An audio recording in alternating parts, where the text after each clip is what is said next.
Hello दोस्तों, स्वागत है आप लोग का एक और नई वीडियो में। आज हम देखेंगे सामान्य ज्ञान के इम्पोर्टेंट प्रश्न जो कि एग्ज़ाम में आए हुए हैं। हम उन सभी प्रश्नों को देखेंगे।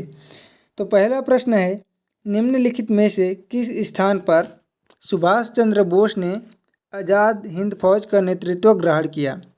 Option A Bangkok, option B Rangoon, option C Singapore, option D Tokyo. तो इस प्रश्न का सही जवाब होगा ऑप्शन सी सिंगापुर। अगला प्रश्न देखेंगे, स्वतंत्रता के पश्चात निम्नलिखित में से किस योजना के द्वारा सिंचाई तथा उद्योग क्षेत्रों में शासकीय निवेश की अनुशंसा की गई? ऑप्शन ए नागपुर योजना, ऑप्शन बी दिल्ली योजना, ऑप्शन सी मद्रास योजना, ऑप्शन डी मुंबई योजना। तो इस प्रश्न का सही जवाब हो जाएगा ऑप्शन डी मुंबई योजना। अगला प्रश्न देखेंगे,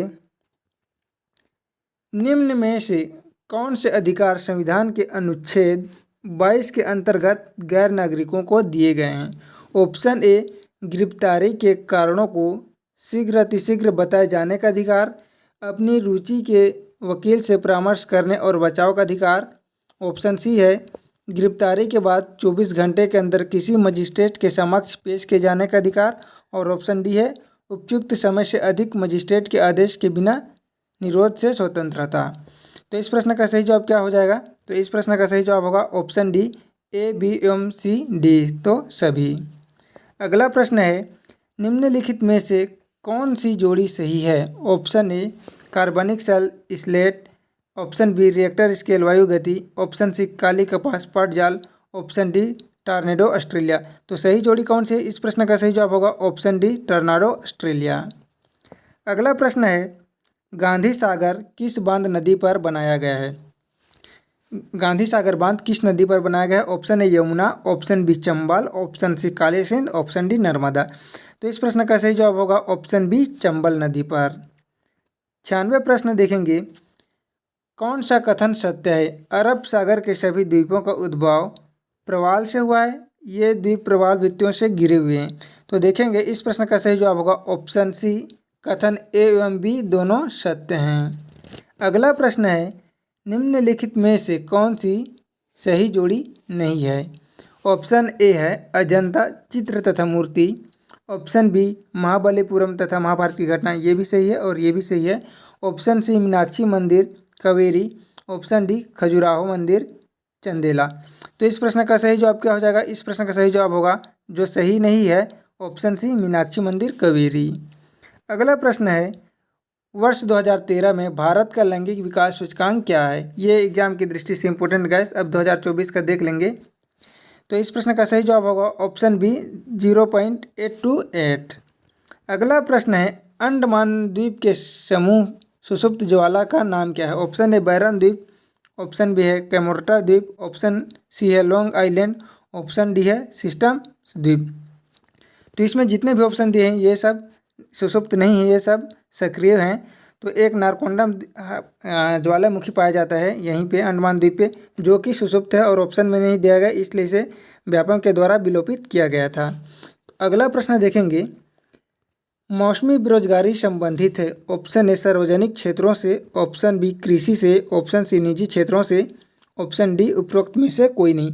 तो मौसमी बेरोजगारी संबंधित किससे है? तो ऑप्शन बी कृषि से।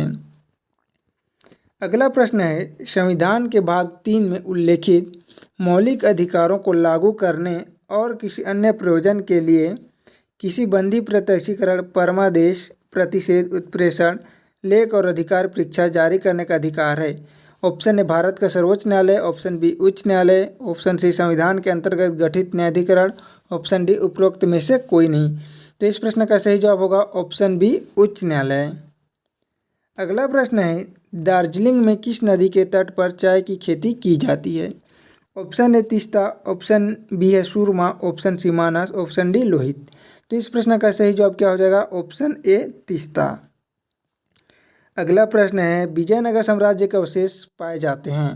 इंपॉर्टेंट प्रश्न है। Option A Bijapur, option B Golconda, option C Hampi, option D Surat. तो कहाँ पाए जाते हैं विजयनगर साम्राज्य के अवशेष? तो इस प्रश्न का सही जवाब होगा ऑप्शन सी हम्पी में। अगला प्रश्न देखेंगे, निम्नलिखित में से किस तिथि को गांधी जी ने साबरमती आश्रम से दंड के लिए ऐतिहासिक पदयात्रा प्रारंभ की? Option A 12 March 1930, 15 March 1930, option C 6 April 1930, option D 10 April 1930। तो इस प्रश्न का सही जवाब होगा option A 12 March 1930। Labour bureau report 2014 के अनुसार भारत में कौशल युक्त कार्य शक्ति का प्रतिशत क्या है? तो 2014 साल देखेंगे क्या है। तो option A 5%, option B 2%, option C 1.5%, option D इनमें से कोई नहीं। तो इस प्रश्न का सही जवाब होगा ऑप्शन बी 2%। और अभी 2024 के हिसाब से आप लोग देख लेंगे गैस। अगला प्रश्न है 2011-12 की नई श्रृंखला पर वर्ष 2014-15 के लिए भारतीय अर्थव्यवस्था में कृषि एवं संबद्ध क्रियाओं का सकल मूल्य वर्धित आय में हिस्सा क्या है? तो क्या है देखेंगे। Option A 18.6, option B 17.9%, option C 17.6%, option D 29.7%। तो इस प्रश्न का सही जवाब होगा ऑप्शन सी 17.6%। अगला प्रश्न है 69वां संवैधानिक संशोधन के अनुसार राष्ट्रीय राजधानी दिल्ली के संबंध में क्या सही है? ऑप्शन ए प्रशासक का पद नाम उपराज्यपाल होगा, उपराज्यपाल के द्वारा मुख्यमंत्री की नियुक्ति की जाएगी।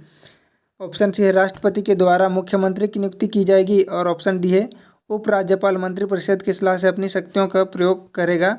और ऑप्शन ई क्या है? ऑप्शन ई है उपराज्यपाल और उपराज्यपाल और मंत्री परिषद के मध्य मतभेद की स्थिति में प्रकरण गृह मंत्रालय को भेजा जाएगा। और एफ है उपराज्यपाल और मंत्री परिषद के मध्य मतभेद की स्थिति में प्रकरण राष्ट्रपति को भेजा जाएगा। तो इस प्रश्न का सही जवाब क्या हो जाएगा? इस प्रश्न का सही जवाब होगा उपरोक्त में से कोई नहीं। अगला प्रश्न है देखेंगे निम्न में से किस प्रावधानों के कारण भारतीय न्यायपालिका स्वतंत्र कहलाती है? ऑप्शन ए न्यायाधीशों की नियुक्ति कार्यपालिका अध्यक्ष के द्वारा की जाती है। और ऑप्शन बी है न्यायाधीशों का वेतन उनके कार्यकाल में कम नहीं किया जा सकता। ऑप्शन सी है न्यायाधीशों की पदच्युति की प्रक्रिया कठिन है। और ऑप्शन डी है न्यायपालिका को न्यायिक पुनर्विलोकन का अधिकार दिया गया है। ऑप्शन ई है न्यायाधीशों का कार्यकाल लंबा है। और ऑप्शन एफ है भारत में संविधान सर्वोच्च है। ऑप्शन जी है भारत राज्यों का एक संघ है। और एच क्या है? कार्यपालिका विधायिका और न्यायपालिका के मध्य शक्तियों का पृथक्करण। तो इनमें से कौन कौन से सही है देखेंगे हम लोग। तो इसमें से ऑप्शन ए सही है, ऑप्शन बी भी सही है न्यायाधीशों का वेतन उनके कार्यकाल में कम नहीं किया जा सकता। और ऑप्शन सी भी सही है न्यायाधीशों के पदच्युति की प्रक्रिया कठिन होती है। उसके बाद देखेंगे ऑप्शन डी गलत है ना। और ऑप्शन ई सही है न्यायाधीशों का कार्यकाल लंबा है। उसके बाद ऑप्शन एफ ए भी गलत है। ऑप्शन जी ए भी गलत है भारत राज्यों का एक संघ है। और ऑप्शन एच है कार्यपालिका विधेयक और कार्यपालिका मध्य शक्तियों का पृथक्करण, ये भी सही है। ठीक है गैस, मैं जो बता रहा हूँ व्यापम की दृष्टि से ही बता रहा हूँ गैस कौन कौन सा लिया है ना। हम लोग देखेंगे। तो इस प्रश्न का सही जवाब क्या हो जाएगा? इस प्रश्न का सही जवाब होगा option C A B C एवं एच। अगला प्रश्न देखेंगे इनमें से कौन से अनुच्छेद 19 के अंतर्गत युक्तियुक्त निर्बंधन है? ऑप्शन ए बस स्टैंड के लिए स्थान नियत करना। ऑप्शन बी एक निश्चित कारखाने में न्यूनतम मजदूरी निर्धारित करना। ऑप्शन सी किसी व्यापार के लिए लाइसेंस शुल्क निर्धारित करना। ऑप्शन डी उपयुक्त सभी। तो इस प्रश्न का सही जवाब होगा उपयुक्त सभी, ऑप्शन डी। अंतिम प्रश्न है वर्ष 2014-15 की अवधि के लिए कृषि मंत्रालय के द्वारा भारत के लिए कुल कितना खाद्यान्न उत्पादन का अनुमान लगाया गया था? 110 है सॉरी गैस। तो प्रश्न देखेंगे इसका सही ऑप्शन क्या होगा? तो इसका सही ऑप्शन होगा ऑप्शन डी 255.6 मिलियन टन। गैस 108 प्रश्न को हम लोग फिर से देखेंगे। मुझे इसमें कहीं ना कहीं गलत लग रहा है, लेकिन व्यापम ने ऑप्शन सी लिया है। इसमें ऑप्शन जी भी तो सही है ना, भारत राज्यों का एक संघ है। तो आप सब लोग इसको सुधार लेंगे और देख लेंगे। मैं व्यापम की दृष्टि से बताया हूँ ऑप्शन सी। तो अगर वीडियो आप लोग को पसंद आई होगी तो वीडियो को लाइक कीजिएगा, चैनल को सब्सक्राइब कीजिएगा। धन्यवाद।